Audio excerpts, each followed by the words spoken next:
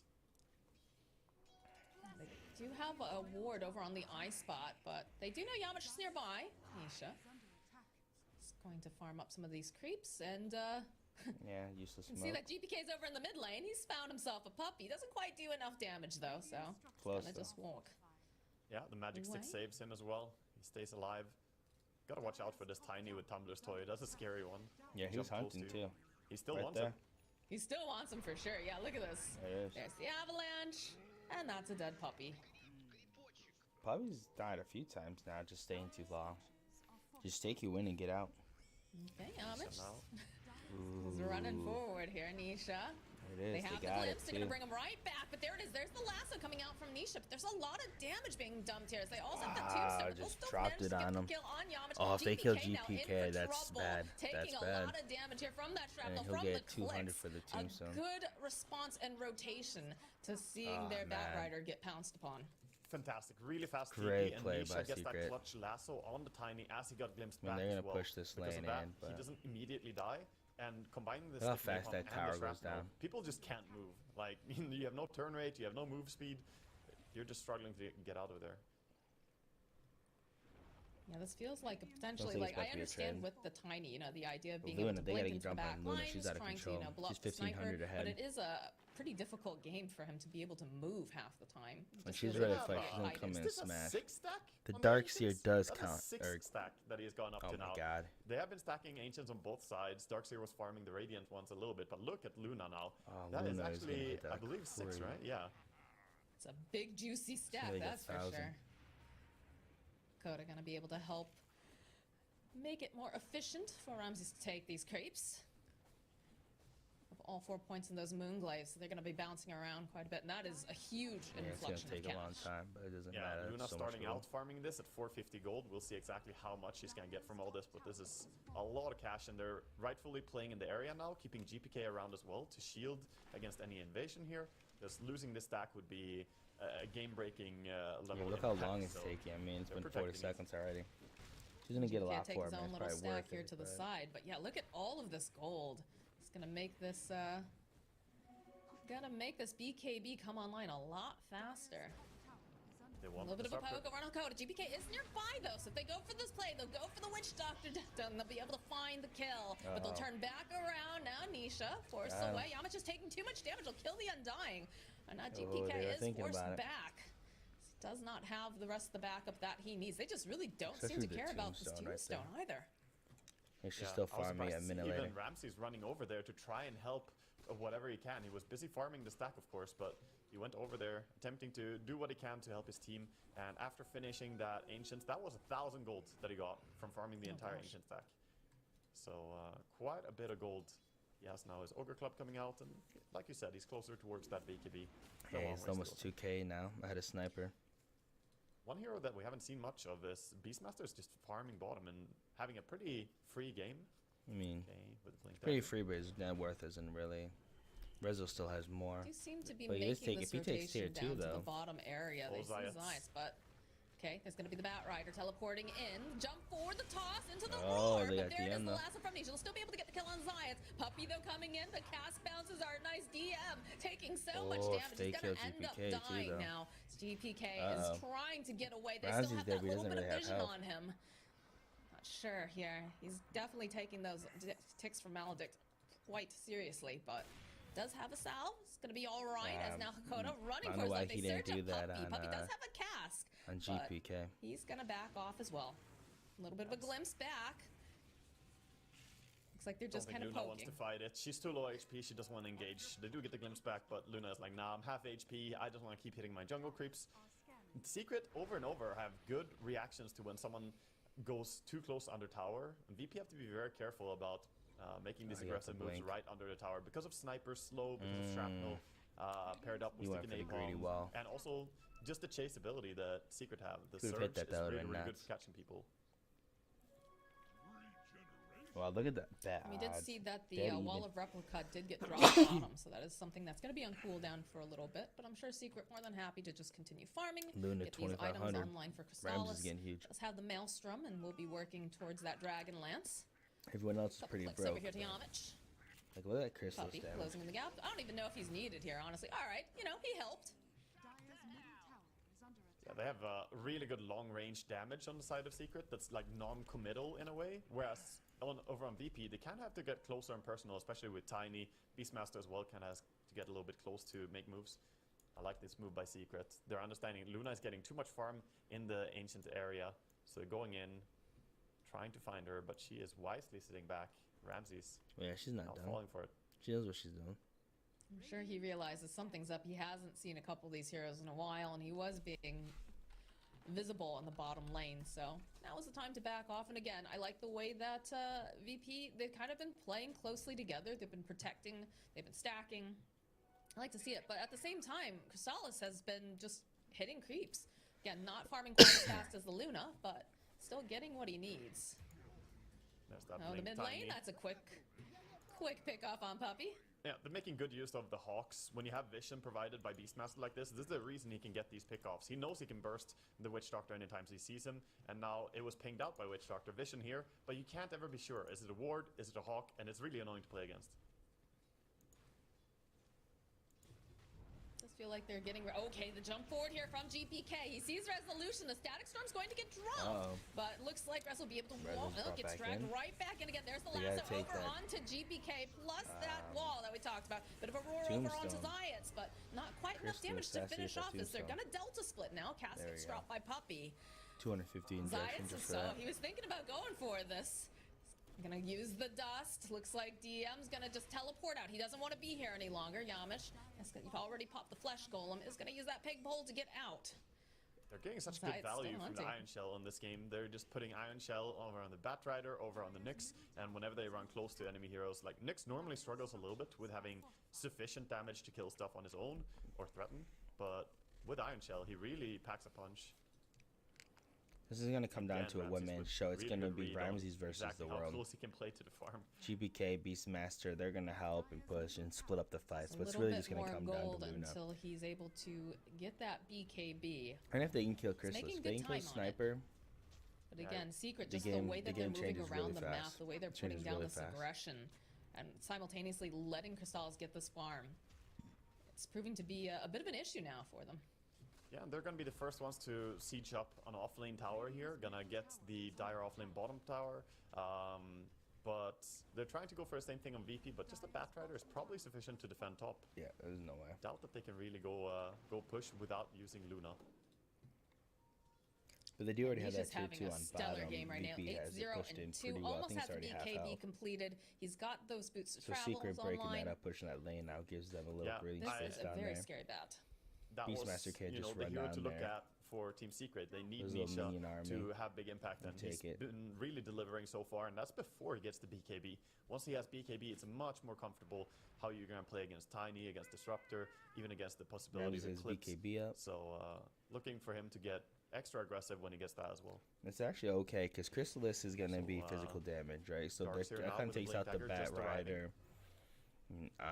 In the supports on Secret, but it doesn't necessarily take out the the double wall, double wall, triple wall. Get a couple of these bounces off. They drop the Static Storm. We'll get a glimpse back over onto Resolution. They've got the Eclipse. DM barely going to survive this engagement, and that was a lot of ultis with not much coming out of it. They do manage to didn't even get DM. DM still alive, but just barely. I don't think Batrider was in that either. That was pretty good, I would say, for Secret still, although they lost a hero that could have gone way worse.